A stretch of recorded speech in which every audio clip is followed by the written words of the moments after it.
Nah, berbicara doa dikabul atau tidaknya, kan kita sering doa nih, tiap hari doa terus ya. Maka nunggu kapan datang nih permintaan saya ini kan gitu. Allah Subhanahu wa Ta'ala udah ngasih tantangan ke kita, ud'uni astajib lakum. Minta pada aku, pasti ku jawab. Ini dikisahkan di dalam kitab Syekh Ibrahim ibn Adham. Ini lewat. Begitu lewat di jalan, ditanya sama orang yang dari pasar. Nemui beliau, Assalamualaikum ya Syekh. Waalaikumsalam. Ya Syekh, saya mau bertanya, kami mau bertanya. Jadi yang tanya ke Syekh Ibrahim bin Adham ini bukan satu dua orang. Ya Syekh, kami mau bertanya, kenapa doa-doa kami belum dikabul Allah Subhanahu wa Ta'ala? Kenapa doa-doa kami itu lama diijabahnya oleh Allah Subhanahu wa Ta'ala? Atau kenapa doa kami tidak dikabul Allah Subhanahu wa Ta'ala? Kan kadang sudah kita nyender kali doa. Kayaknya udah nih sholat ya udah, ini udah, itu udah, kok masih begini aja? Ada nggak kayak gitu? Banyak ya? Begini-gini aja, kita doa ya udah, ngaji juga udah malah. Begitu ngaji bukan di malam minggu doang, malam Jumat datang, malam Rabu datang. Pokoknya tiap pengajian datang kan? Kok saya begini-gini aja nih? Apa jawab Syekh Ibrahim bin Adham kepada orang yang bertanya ini? Kata Syekh Ibrahim bin Adham, li'anna qulubukum matat bi asyrati asya. Jadi ada sebab doa itu nggak dikabul Allah Subhanahu wa Ta'ala. Ada sebab doa itu lama diijabah oleh Allah Ta'ala dengan sebab 10 perkara. Li'anna qulubukum mata, sesungguhnya hati kalian ini mati. Mati apa? Bi asyrati asya, dengan 10 perkara. Maka dengan 10 perkara ini jangan harap doanya cepat dikabul. Jangan harap doanya cepat dikabul sama Allah Subhanahu wa Ta'ala. Jangan harap doanya diijabah sama Allah Subhanahu wa Ta'ala. Ngeraba kita masing-masing, ada nggak nih 10 nikmat ini di dalam diri kita? Kalau ada, ya pantas doanya tidak dikabul atau doanya lama. Padahal Allah berfirman, ud'uni astajib lakum, minta padaku, niscaya aku beri, aku kasih. Kok kenapa kita minta nggak dikasih-kasih? Maka kata Syekh Ibrahim bin Adham, li'anna qulubukum matat, sesungguhnya hati kalian mati di asyrati asya, dengan 10 perkara. Terus orang ini nanya, ya Syekh, apa tuh yang 10 perkara ini? Kata Syekh Ibrahim bin Adham, yang pertama adalah araftumullah. Kalian ini semua kenal sama Allah, tahu Allah itu siapa, dan tahu yakin bahwa Allah Tuhan seluruh alam semesta. Dan kalian tahu Allah yang mengijabah segala doa-doa. Kata Syekh Ibrahim bin Adham, araftumullah falam tu'addu haqqahu. Kalian yakin, tahu, kenal Allah, tapi kalian tidak menunaikan hak-haknya Allah Subhanahu wa Ta'ala. Apa hak-haknya Allah? Di antaranya sholat, di antaranya zakat. Itu hak-haknya Allah yang harus ditunaikan oleh seorang hamba. Seorang hamba mengakui bahwa Allah adalah Tuhan saya, cuman jangan di mulut doang ucapannya. Haknya Allah harus ditunaikan. Kalau haknya Allah ditunaikan, niscaya doa kita diijabah, dimustajab oleh Allah Subhanahu wa Ta'ala. Allah nggak akan murka kalau hak-haknya ditunaikan. Contoh dah, kalau kita punya istri di rumah, istri kita tidak menunaikan hak-haknya sebagai istri, istri kita tidak menunaikan hak-haknya kepada suami, kira-kira suami marah nggak? Marah, karena hak-haknya nggak ditunaikan. Atau kalau kita punya pembantu, kita nyari pembantu, kita suruh kerja di rumah kita dengan syarat begini, syarat begitu, terus kita gaji. Begitu dia kerja, ternyata apa? Banyak berantakan rumah kita. Begitu ditanya, kenapa ini masih kotor, kenapa ini berantakan, kata pembantu kita, malas saya tuan, saya malas kerja. Kira-kira ini majikan ngomel nggak? Pasti marah. Begitu juga Allah Subhanahu wa Ta'ala. Kita dikasih hidup sama Allah, dikasih nikmat sama Allah, ya, dikasih nyawa sama Allah, dikasih umur sama Allah, dikasih bisa ngirup udara oksigen gratis setiap hari. Coba lihat di rumah sakit, orang kalau dia bisa nafas, gagal nafas pakai apa? Tabung oksigen berapa duit satu tabung? Tuh ada di sana yang biasa dagang tabung apa? Kita gratis ngirup udara, tapi apa? Hak-haknya Allah nggak ditunaikan. Hak-hak Allah nggak ditunaikan, begitu doa minta dikabul. Coba mikir kan? Haknya Allah nggak ditunaikan, begitu doa minta diijabah. Ini kan salah. Maka kata Syekh Ibrahim bin Adham, inilah hatimu mati. Jadi ada 10 perkara yang menyebabkan hatimu mati. Ini diantaranya. Hak Allah kau tidak tunaikan, kau nggak sadar. Begitu minta doa, kayaknya kabul. Maka sadarlah. Mulai sekarang kita nih yang berdoa ini sadar Allah punya hak juga. Maka tunaikanlah hak Allah. Niscaya hak kita juga akan ditunaikan oleh Allah Subhanahu wa Ta'ala.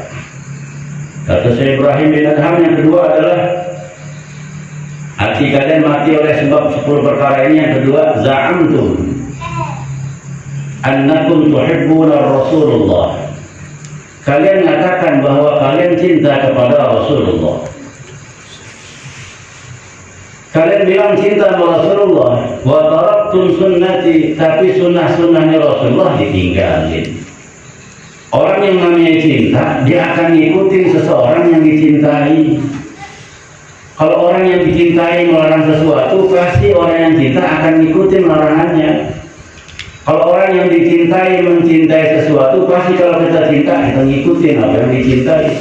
Kalau seseorang yang dicintai itu membenci sesuatu, pasti seorang yang cinta akan ngikutin, akan benci sesuatu.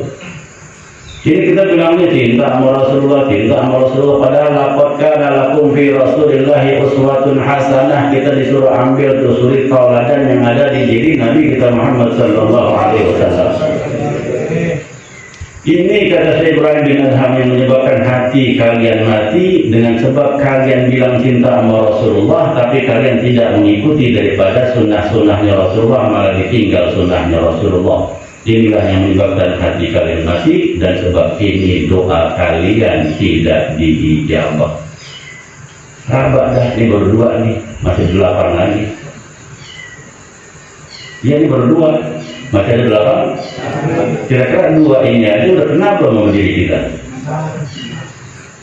Kenakan diri kita. Nah kalau kena diri kita, ya udah, jangan buru-buru minta diijabah doanya.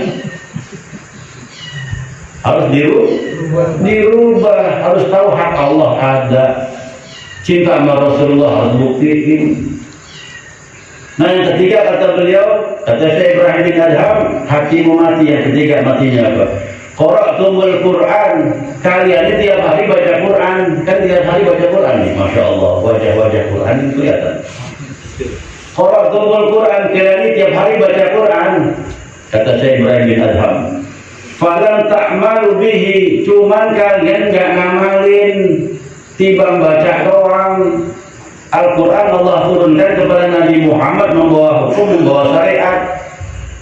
Al-Quran Allah berfirman dalam Al-Quran melaknat orang yang suka berdusta, kita malah berdusta. Al-Quran ngajarin kita untuk sholat, kita malah tinggalin sholat. Al-Quran mengharamkan kita untuk berbuat zalim, kita malah zalim sama orang. Ini Quran timbang dibaca doang, diamalkan kagak. Inilah kata Syekh Ibrahim bin Adham yang menyebabkan hatimu mati. Maka dengan sebab hatimu mati, doamu juga lama diijabah oleh Allah Subhanahu wa Ta'ala. Itu baru 3. Kira-kira rajin dia bisa baca Quran. Udah baca kagak, ngamalin kagak. Doa mau diijabah. Nah kan sekarang ini merenung kita masing-masing. Kita renungin dah, baru 3 nih, belum 7 lagi, masih kurang 7 lagi. Yang keempat apa? Kata Syekh Ibrahim bin Adham, akaltum ni'amallah, kalian makan dari nikmat yang Allah berikan. Walan tu'addu syukriha, kalian makan dari nikmat Allah, Allah berikan nikmat, kalian bisa makan, tapi kalian belum mensyukuri nikmat Allah. Mereka nggak bersyukur. Jadi dikasih nikmat Allah Ta'ala nggak bersyukur. Padahal cara supaya nikmat itu nggak akan keluar, nggak akan kurang, nggak akan hilang, satu-satu cara adalah dengan bersyukur. Kalau kita pengen punya nikmat, nikmat kita bertambah, maka bersyukur. Kalau kita punya nikmat, nikmat kita pengen dijaga sama Allah Ta'ala, maka harus bersyukur. Biar dijaga bagaimana nih, kita mau jaga nih nikmat yang Allah kasih, kita mau jaga nih kekayaan yang Allah kasih dengan jagaan kita, nggak bisa. Karena apa? La in syakartum la azidannakum. Siapa yang bersyukur maka akan aku tambah. Wala in kafartum inna adzabi lasadid. Orang yang kufur nggak mensyukuri nikmat Allah, ajab Allah akan datang pada dia. Bersyukur itu bagaimana? Di antaranya mengucapkan alhamdulillah. Selain itu apa?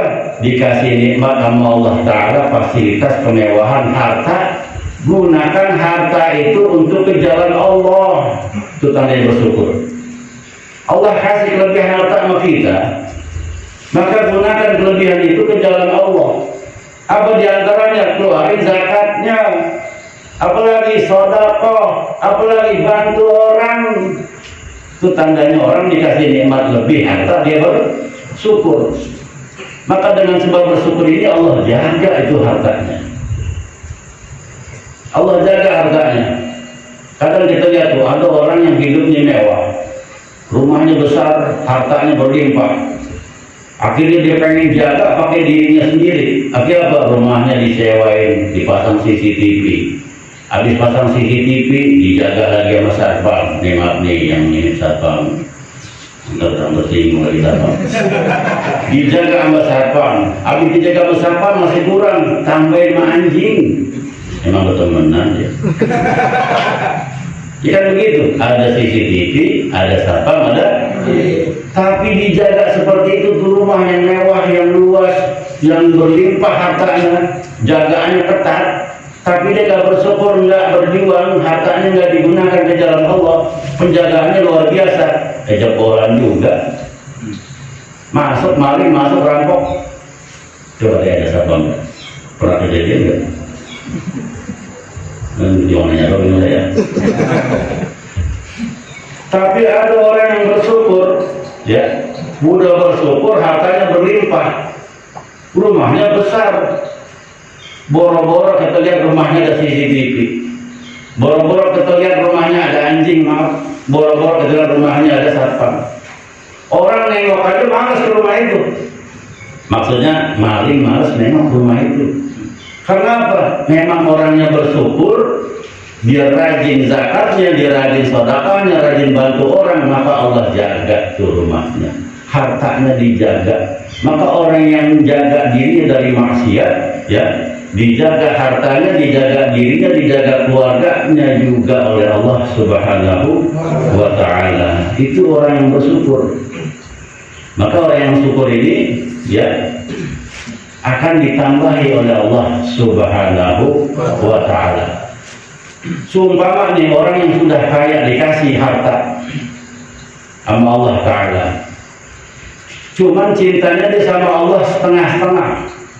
Cintanya sama harta luar biasa, dijaga tuh tempatnya sama satpam, dijaga sama CCTV, dijaga sama anjing, kagak kejebolan, aman. Tapi ada cara Allah hancurin harta itu. Harta orang yang memang nggak pernah derma. Lihat, orang yang rumahnya 10, mobilnya 20, kontrakannya banyak, usahanya luas, habis. Ujung-ujungnya tinggal rumahnya doang yang ditinggal. Karena apa? Tidak mensyukuri nikmat Allah. Harusnya yang dia keluarin zakatnya, harusnya dia bersedekah, harusnya dibantu orang, enggak. Karena apa? Cinta dia sama hartanya. Maka dirampok kagak, dimalingin kagak, ditipu orang. Kan gitu. Ditipu orang kagak, dia terjun usaha, usahanya bangkrut, nggak ada yang beli. Biar dia dagang emas lagi, kalau nggak ada yang beli bangkrut nggak? Biar dia dagang sayur lagi, kalau ada yang beli punya duit nggak? Maaf ini saya salah nyebut tukang emas ini. Ini mah perumpamaan, ini jangan ngambek ya. Ini hanya perumpamaan. Dagang apa aja ini orang karena nggak bersyukur, habis apes. Bisnis ini hancur, ini hancur. Nafsunya semakin tinggi, dijual rumahnya buat bisnis, dijual lagi rumahnya buat bisnis. Kagak nggak naik-naik. Habis tinggal rumahnya doang satu. Ada yang pernah ngalamin kayak gitu nggak? Ada pernah ngalamin kayak gitu nggak? Rumah 10 habis tinggal satu. Cuma datang ke sini nggak punya rumah. Nggak boro-boro rumah itu 10. Dia datang ke sini nggak punya rumah. Nah itu coba tuh. Makanya sekarang yang memang diri kita sekarang sedang payah, syukur, nanti akan datang nikmat tersebut. Berbicara tentang nikmat, Syekh Ibrahim bin Adham masih sama beliau juga. Beliau lewat pasar, begitu lewat pasar, beliau lihat ada orang nggak punya tangan, dua tangannya nggak ada, putus. Udah tangannya putus, kakinya juga putus. Sudah kakinya putus, dia tidur di atas kasur di pinggir jalan. Sudah tidur di atas kasur, ternyata badannya kena kusta. Ini orang. Sudah kena kusta, ternyata matanya juga buta. Komplit ya? Ini bukan dongeng, bukan. Ada di kitab dijelaskan sejarah Syekh Ibrahim bin Adham ketemu orang yang kondisi seperti itu. Tangannya nggak ada, dua-duanya, kaki nggak ada, dua-duanya. Nggak punya rumah, tidur di jalanan. Udah gitu kena kusta, matanya buta. Setiap hari ada orang nyuapin. Syekh Ibrahim bin Adham lihat ada yang nyuapin ke mulutnya orang. Ya bagaimana dia mau nyuap? Tangan nggak punya, kaki juga nggak punya. Maka disuapin akhirnya. Disuapin ke mulutnya. Habis disuapin ke mulutnya, orang ucap Alhamdulillah atas karunia nikmat yang Allah berikan yang besar ini. Syekh Ibrahim bin Adham lewat jalan karena dengarnya orang teriak Alhamdulillah atas karunia nikmat yang paling besar ini. Mundur Syekh Ibrahim, kaget, kok orang nggak punya tangan, nggak punya kaki, nggak punya rumah, sakitnya kusta, orang mau deket kayak jijik, terus matanya buta. Dibilangnya nikmat yang paling besar yang Allah berikan kepada saya, Alhamdulillah. Kita kan Alhamdulillah nih. Makanya nih, kisah ini jadikan pelajaran. Tangan kita komplit, kaki komplit, mata ngelihat, nggak punya kusta, rumah pun punya loh. Alhamdulillah. Ini tangan kagak, kaki kagak, penyakit kusta, mata buta, tinggal di pinggir jalan, disuapin sama orang, teriak Alhamdulillah atas segala nikmat yang besar yang Allah berikan pada saya. Makanya akhirnya saya Ibrahim mundur, nanya. Begitu nanya langsung saya Ibrahim mengucapkan Assalamualaikum. Dijawab sama orang ini dengan jawaban Waalaikumsalam ya Syekh Ibrahim. Syekh Ibrahim kaget. Ini baru pertama kali ketemu. Matanya nggak melihat, kok kenal sama saya? Min aina ta'rifuni, kata Syekh Ibrahim. Dari mana kau tahu saya? Sedangkan sekarang aja kita baru ketemu. Kok kau tahu nama saya? Apa jawab ini orang? Ini orang bilang, ma jahiltu syai'i munzu araftullah. Tidak ada yang tidak aku ketahui semenjak aku kenal Allah Subhanahu wa ta'ala. Coba tuh, kakinya nggak ada, tangannya nggak ada, matanya buka, terus kusta. Dia bilang, ma jahiltu syai'i munzu araftullah. Tidak ada yang aku tidak ketahui semenjak aku kenal dengan Allah. Kenal dengan Allah. Itu yang nggak bisa melihat, kenal sama orang.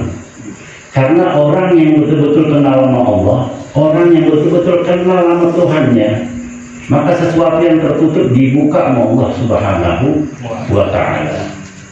Intinya akhirnya Syekh Ibrahim ini nanya, wahai orang tua, maaf bukan saya mau merendahkan. Kulihat tadi kau mengucapkan Alhamdulillah, terima kasih ya Allah atas nikmat karunia yang paling besar yang kau berikan kepadaku. Kalau boleh saya tahu nih, mohon maaf, kau nggak punya tangan, nggak punya dua kaki, nggak punya dua tangan, kau sedang penyakit kusta, matamu buta. Ini yang nikmat yang besar yang mana? Sedangkan nikmat besar ada di diri saya punya tangan, saya punya kaki, mata saya bisa melihat, sedangkan engkau nggak punya. Jadi nikmat yang besar yang mana? Kata Syekh Ibrahim ibn Adham. Kata orang ini, nikmat yang besar yang Allah berikan kepada saya, yaitu qalban syakiran wa lisanan zakiran. Tuh. Allah ambil semua anggota saya, cuman dua yang Allah nggak ambil. Yang pertama, hati yang selalu bersyukur, lidah yang selalu berzikir. Kenapa ada kita? Apakah kita hati kita selalu bersyukur, lidah kita selalu berzikir? Kalau dengar kisah kayak gini masih mau ngeluh juga, kebangetan. Karena ada pelajaran penting, orang ada yang lebih parah dari kita. Kalau kita masih mau ngeluh aja, hidup kita malu ini pas dengar kisah ini. Ini bukan kisah dongeng, kisah nyata. Dia bilang saya tidak punya apa-apa, semua Allah ambil, cuma dua yang Allah nggak ambil. Qalban syakiran wa lisanan zakiran. Hati yang bersyukur, lidah yang selalu berzikir. Apakah ada nikmat selain itu, kata orang ini? Apakah ada nikmat selain dua ini yang besar? Inilah nikmat yang besar.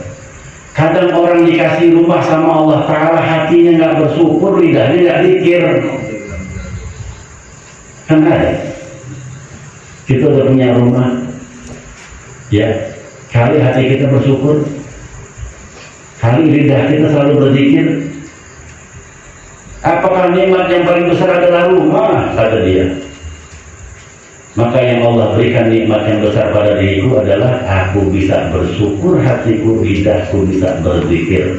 Inilah karunia nikmat yang lebih dari apapun. Nah, ini pelajaran buat kita. Supaya apa? Jangan kita mengeluh lagi atas kehidupan kita. Karena di bawah kita ini banyak yang susah. Supaya jadikan pelajaran biar hati kita hidup.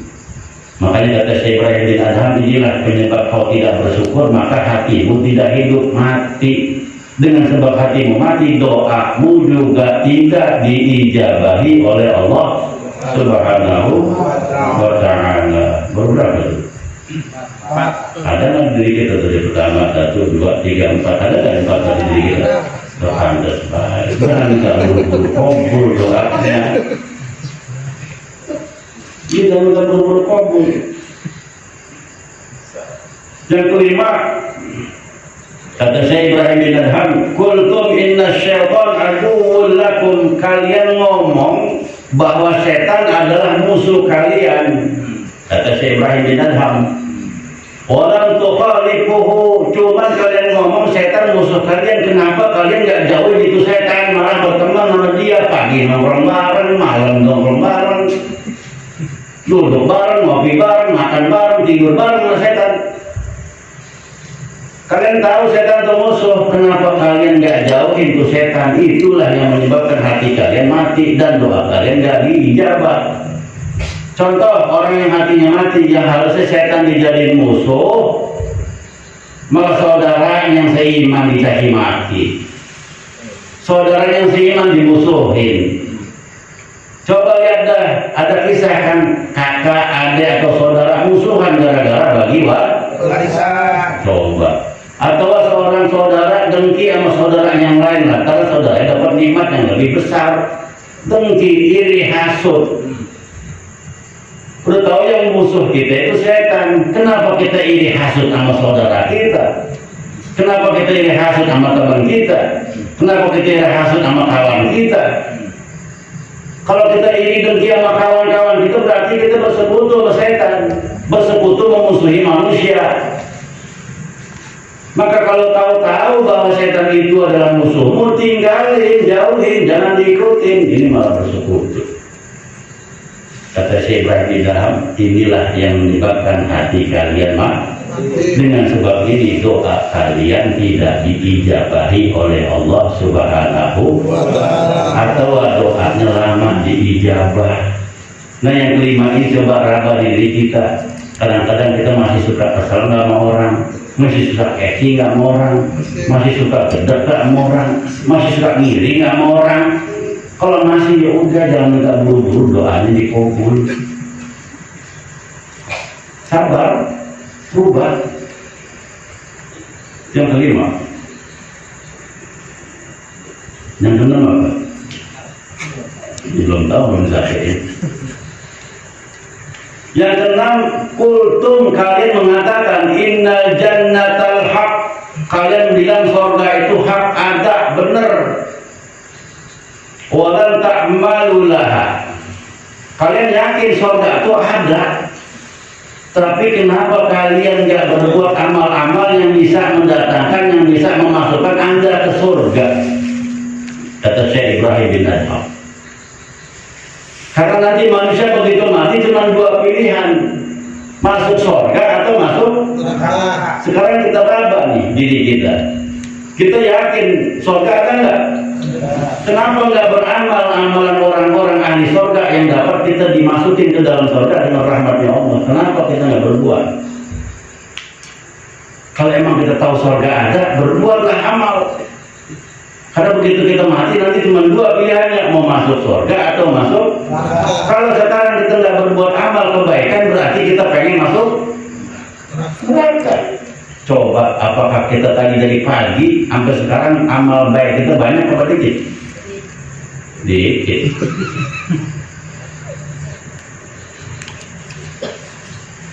Kalau memang dikit sabar, kalau doanya belum dijawab. Yang ketujuh kata Syekh Ibrahim bin Adham, qultum inna nar haq, kalian juga mengatakan bahwa neraka itu juga hak, ada neraka. Tadi ada surga, ada neraka. Kalian yakin gitu? Kalian yakin ada yang neraka? Walan tahrabu minha, cuman kalian gak menjauh dari neraka, malah deketin neraka. Contoh, kalau kita hidup tiap hari bergelimang dengan maksiat, berarti kita dekat kemana? Kalau kita hidup tiap hari ini apa yang diperintahkan Allah gak kita kerjakan, berarti kita kemana dekatnya itu? Ke neraka. Maka orang kalau menjauhkan dirinya dari neraka dengan berbuat amal soleh, maka dia akan jauh dari neraka. Kalian tahu neraka ada, tapi nggak mau menjauh, malah mendekat. Inilah yang menyebabkan hati kalian mati. Dengan sebab ini doa kalian nggak diijabah atau lama dijawab oleh Allah Subhanahu wa Ta'ala. Yang kedelapan kata Syekh Ibrahim bin Adham, qultum innal maut haq, kalian katakan bahwa kematian itu hak. Kita yakin nggak kematian itu ada? Ada. Walam tasta'idu lahu, cuman sayangnya kalian nggak siap-siap. Harusnya kita nih yang memang akal kita jalan, hati kita terbuka, kalau kematian itu pasti datang, harusnya kita siap-siap. Kita udah siap-siap belum? Siap-siap mati. Seperti orang dikabarin dari Bogor ke Katulampa sampai ke Jakarta, pinggiran bantaran Kali Ciliwung, yang tinggal di Kali Ciliwung dapat pengumuman jam 12 siang. Wahai warga Kali Ciliwung yang ada di Manggarai, di Kampung Melayu dan lain sebagainya, jam 12 malam nanti, malam ini air kiriman dari Katulampa datang ke tempat Anda. Mulai sekarang rapi-rapiin semua perabotan yang bisa kalian selamatkan. Kira-kira dikasih kabar kayak gitu, bisa kita selamatin nggak barang-barang kita? Pasti begitu kabar itu datang ke kita dari radio atau dari SMS atau dari WA, langsung kita rapiin barang-barang kita, pindahin dari lantai 1 ke lantai 2. Bahkan diri kita juga naik ke lantai 2. Orang nanya, Pak, ngapain pindah-pindahin barang ke atas? Apa jawabnya? Saya siap-siap. Karena ada pengumuman bahwa nanti jam 12 malam air kiriman datang dari Katulampa. Begitu dia datang, nyampe, saya sudah siap-siap, sudah ada di atas. Barang saya sudah selamat, saya juga selamat. Dikasih kabar banjir aja, dia siap-siap. Ini dikasih kabar mati, sama Allah nggak siap-siap. Kullu nafsin dha'iqatul maut, setiap yang hidup pasti mati. Kenapa nggak siap-siap? Idza jaa ajaluhum la yastakhiruna sa'atan wa la yastaqdimun. Apabila tuh ajal datang, nggak bisa ditunda untuk sebentar, nggak bisa ditahan untuk ke depan. Kalau memang kita sadar kematian itu akan datang, memang pasti datang. Sesuatu yang nggak dinanti-nanti, nggak ditunggu-tunggu, nggak dicita-citakan, datang itu kematian. Dan manusia nggak bisa ngelak dari kematian ini. Siapapun orangnya, begitu datang ini kematian, dia nggak bisa ngelak. Maka orang yang terbuka akalnya, dia tahu kematian itu akan datang, dia siap-siap setiap hari dia berbuat amal soleh. Seperti tadi orang yang punya barang yang naikin ke atas, kita begitu kematian mau datang siap-siap amal soleh dari sekarang berbuat. Kalau setiap hari kita berbuat amal soleh, ya, ketika malaikat maut datang kita lagi ngapain? Lagi berbuat amal soleh. Begitu malaikat datang jemput nyawa kita, hati kita lagi hidup. Kenapa? Lagi ingat pada Allah Subhanahu wa Ta'ala. Tapi kalau tiap hari kita sibuknya lalai, buang-buang waktu di lalai, ngejarkan hal yang kagak manfaat, sumpah main handphone aja. Begitu main handphone, umurnya nyampe, buang waktu yang gak manfaat, itu mati lagi megang handphone matinya. Nauzubillah min dzalik. Mati dalam keadaan sia-sia yang gak ada manfaat. Maka kalau kita sadar bahwa kematian itu akan datang, mulai sekarang kita berbuat amal untuk siap-siap kedatangan yang namanya kematian. Karena kematian datangnya fajaah itu tiba-tiba, nggak pakai berita, nggak pakai pengumuman, tapi sudah dikasih tahu sama Allah Ta'ala, kullu nafsin dha'iqatul maut. Sama ketika Nabi dialog, ada seorang nabi dialog dengan malaikatul maut. Kata nabi ini, hei malaikat maut, nanti kalau menyambut nyawa saya kasih tahu. Jangan main datang main nyambut aja, ya, kasih tahu ya. Kata malaikat maut, ya siap. Pokoknya nanti saya kasih tahu, jauh-jauh hari sudah saya kasih tahu. Pokoknya pasti kamu tahu. Begitu saya datang berarti saya mau ngambil nyawa kamu. Ternyata lama dengan normal malaikat maut, setahun, 2 tahun, 3 tahun, 4 tahun, 5 tahun, 50 tahun, 60 tahun baru nongol lagi. Begitu nongol, assalamualaikum, langsung saya menyambut nyawamu. Kata Nabi ini, kan udah saya kasih tahu kalau menyambut nyawa saya mau ngomong dulu, kasih tahu dulu, kasih kabar. Jangan datang gak nyambut. Apa jawab malaikat ini? Saya sudah kasih tahu, tanda-tandanya sudah ada. Kata Nabi, apaan tanda-tandanya ada? Kata malaikat maut, waktu saya datang kemari rambutmu masih gondrong, sekarang botak, gak punya rambut. Waktu saya datang ke sini rambutmu masih hitam, sekarang udah ada ubahnya. Coba pikir dah, udah ada ubahnya belum? Tuh iya mati lagi. Kata malaikat maut, saya datang ke kamu waktu itu matamu masih terang. Sekarang saya datang kemari kamu udah pakai kacamata, udah buram matanya, udah minus. Waktu saya datang ke kamu gigi kamu masih utuh. Sekarang saya datang gigi kamu hilang semua. Ompong maksudnya. Waktu saya datang ke kamu, kaki kamu masih keker. Tapi sekarang saya datang, kamu sudah pakai tungkat. Udah kuat diri. Waktu saya datang saya ngomong pelan, kamu dengar. Tapi sekarang kamu duduk. Sudah tua. Pendengaran radaku.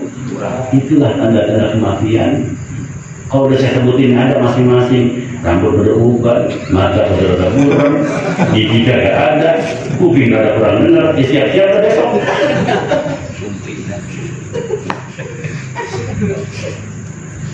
Nah makanya itu, kalian tidak siap-siap tahu ada kematian, bukan siap. Inilah yang menyebabkan hati kalian mati. Yang berapa tadi? 8. Itu kira-kira ada nggak 8 tadi di diri kita? Kalau ada ya sahabat, kalau memang sudah sekarang kita belum kabur. Yang ke-9 kata Syekh Ibrahim bin Adham, intabahtum minan naum, kalian ini kalau bangun tidur melek mata, fastaqaltum bi uyubin nas, yang kalian urusin malah aib orang. Melek mata aib orang yang diurusin. Wanasaitum uyubakum, sedangkan kamu juga punya aib. Kan kita sekarang ini begitu melek mata, apa yang dipegang? Wih, dia cari, wah di media sosial kali ini artis ini yang paling wah, segala macam. Melek mata ngurusin aib orang.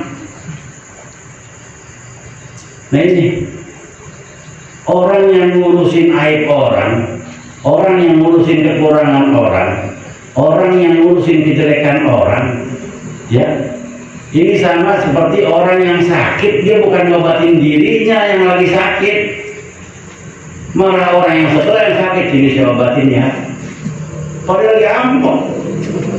Sama seperti orang sakit gigi nih, udah bengkak, ngulun, kira-kira ada pernah sakit gigi kan? Itu kalau lagi datang obatnya mantap nggak? Begitu mantap datang obatnya, tetangga kita dia begini aja. Kata kita, kenapa sih bang, gigi saya sakit? Sama bang, saya juga sakit, yang obat cuma saya obatin apa enggak? Itu kan orang stres sih. Dan dia lagi sakit gigi ngulun-ngulun, mikirin gigi orang. Kan yang mestinya diobatin dulu gigi dia. Begitu gigi dia sembuh, sehat, kasih tahu caranya ke tetangga. Nah, makanya orang kalau yang mikirkan ke aib dirinya, orang yang selalu melihat kekurangan dirinya, insya Allah dia nggak akan sempat melihat kekurangan orang lain. Orang yang selalu melihat kekurangan dirinya nggak akan sempat melihat kekurangan orang lain. Orang yang selalu melihat kejelekan dirinya nggak akan sempat melihat kejelekan orang lain.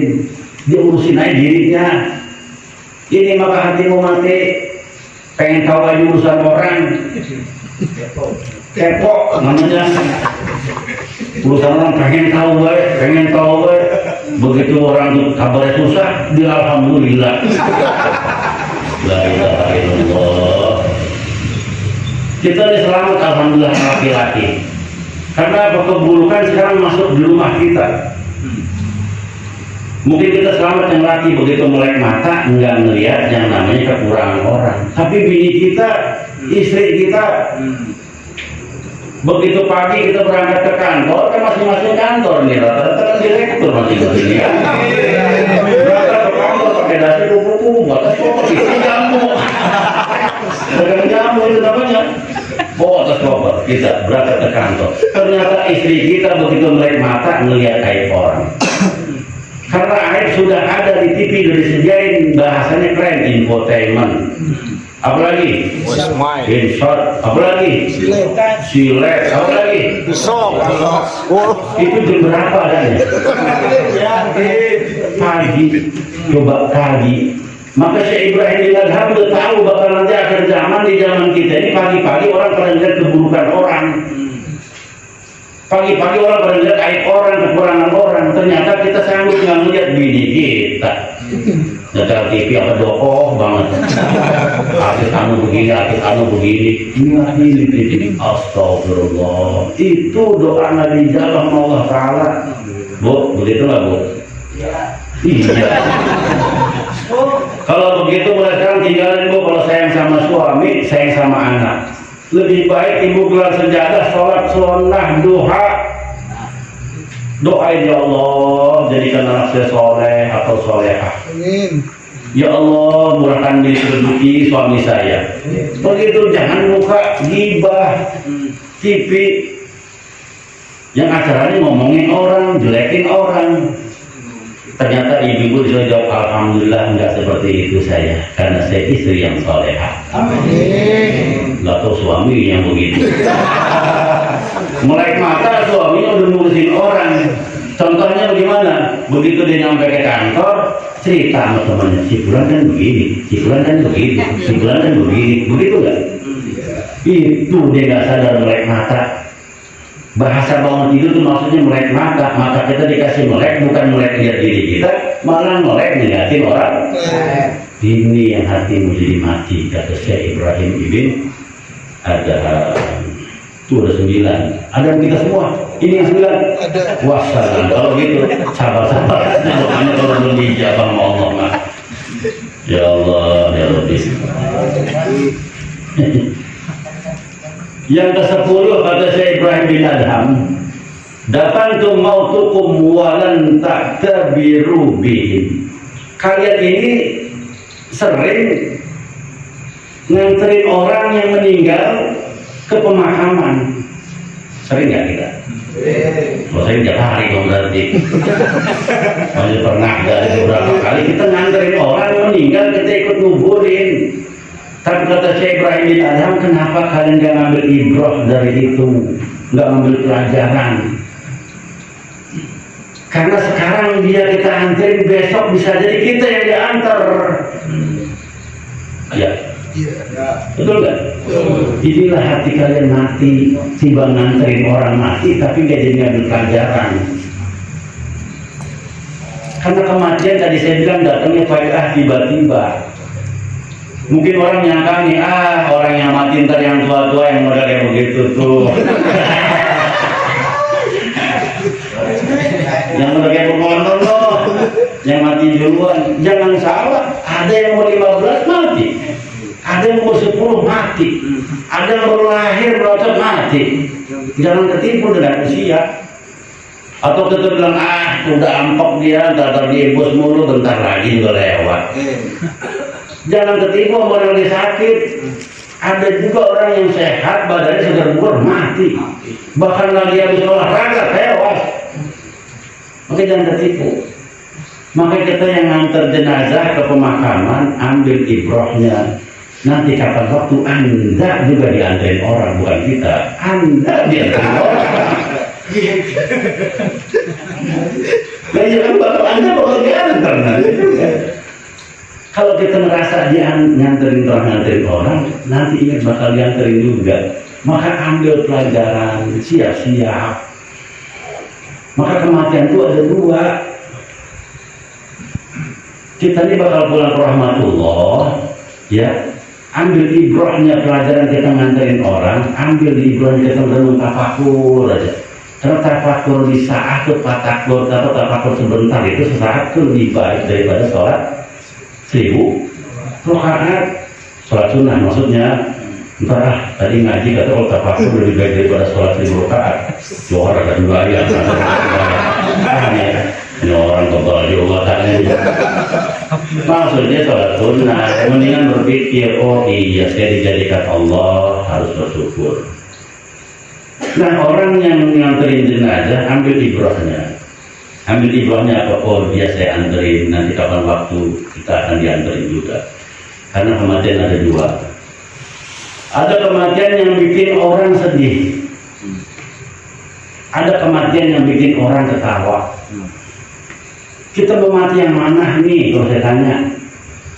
Mau mati yang orang bikin sedih, atau yang mau mati yang orang bikin ketawa, bahagia dengan kematian kita? Bahagia. Yang bahagia.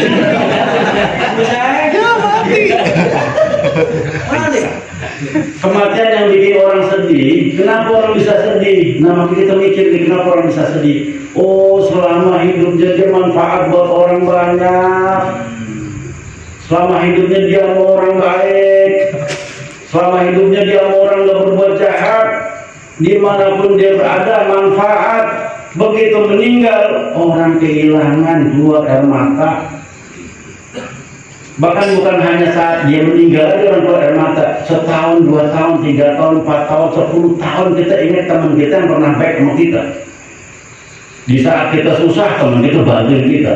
Di saat kita ada masalah, teman kita bantuin kita. Pokoknya baik nih teman, tapi umurnya sudah duluan wafat. Begitu kita terbayar langsung kita, ya Allah, saya pernah dibantu oleh Tuhan, ya Allah. Ini baik banget nih orang. Keluar air mata kita, ya Allah, ampun dosanya, ya Allah.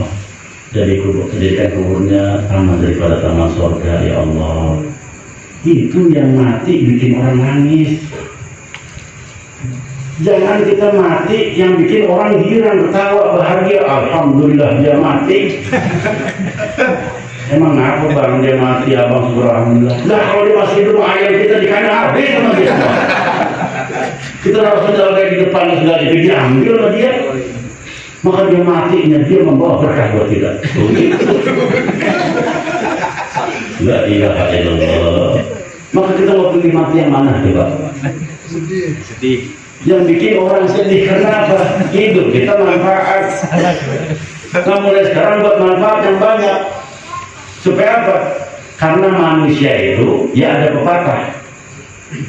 Manusia kan kalau mati meninggalkan nama, ya kan ada pepatah. Nama. Gajah mati meninggalkan, harimau mati meninggalkan, manusia mati meninggalkan buat yang ngomong dia. Manusia mati meninggalkan nama baik. Maka 10 ini ada nggak di diri kita? Kalau ada, ya Allah, pantas doa kita lama. Maka mulai sekarang haknya Allah tunaikan. Mulai sekarang cinta sama Rasulullah buktikan. Mulai sekarang baca Quran sedikit-sedikit amalkan. Mulai sekarang kita harus selalu berzikir, ingat lisan kita berzikir, hati kita bersyukur. Dikasih rezeki berbagi, yang keempat. Yang kelima, tahu yang namanya setan itu musuh, jangan pernah diajakin bergaul. Tinggalin setan aja jauh-jauh, semua pergi jauh-jauh, jangan dideketin. Yang keenam, kita tahu yang namanya neraka, surga ada. Udah mulai sekarang berbuat amal supaya bisa masuk surga.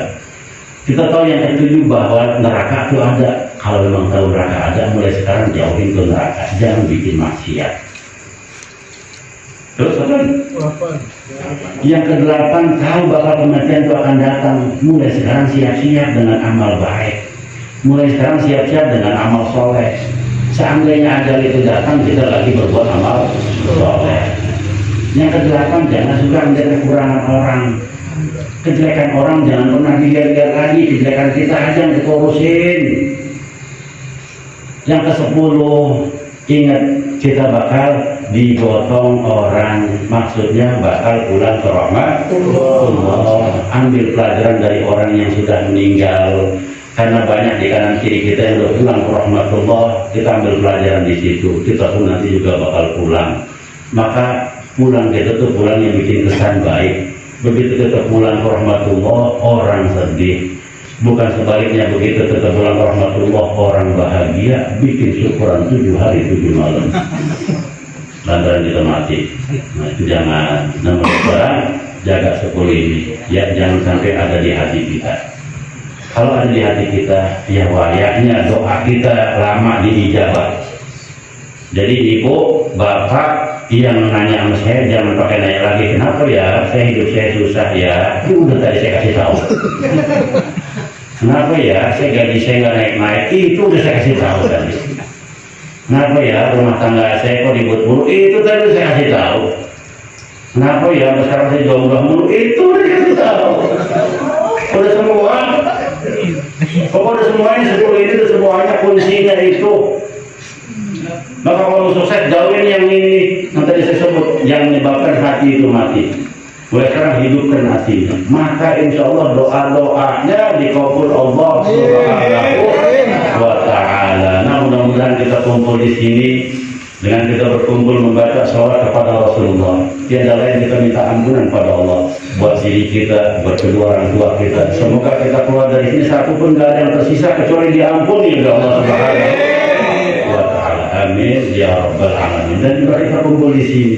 Masing-masing ada yang susah tentang rezeki. Maka mudah-mudahan dengan berkah ini majlis keluar kita dari sini nggak ada satu pun kecuali rezeki kita dimudahkan oleh Allah, digampangkan, diberkahkan, dibanyakan buat bekal ibadah kepada Allah Subhanahu wa Ta'ala. Dan kita tahu kita ngumpul di sini masing-masing punya urusan, ada utang yang 1.000, ada yang 2.000, ada yang 10.000, segala macam utang kita selebar ketek. Betul.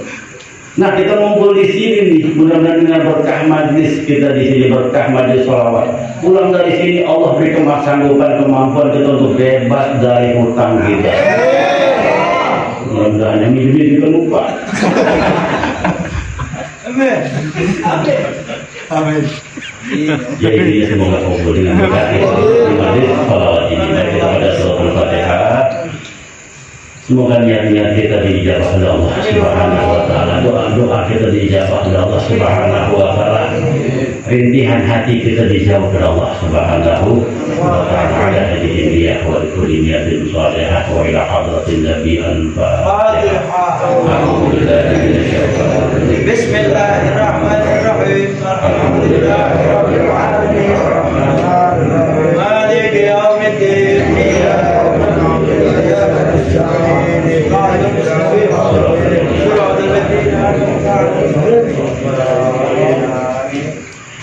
Lebih kurang mohon maaf apabila ada ucapan saya yang bagus pakai, yang nggak bagus bercandaan dipakai juga kalau mau. Ya pokoknya baik pakai, yang nggak baik tinggalkan gitu ya. Ya namanya manusia kadang-kadang banyak ngomongnya juga banyak lu itu